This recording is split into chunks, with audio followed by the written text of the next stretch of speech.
आपने ऊपर चेक करना है, ऊपर ट्री हाउस बने छोटे से छोटे छोटे जो है ना उनके लिए है।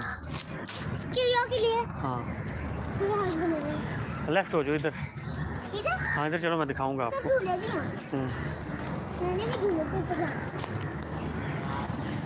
ऊपर।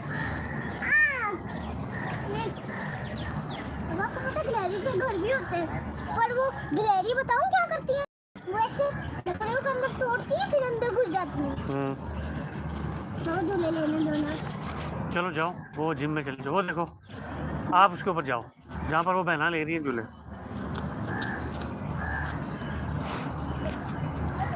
आप कितना ऊपर जा सकती हो?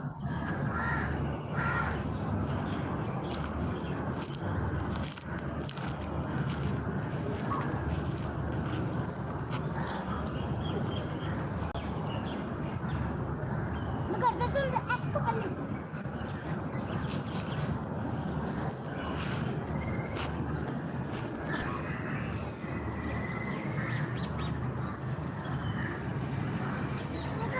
बाबा हम्म कहीं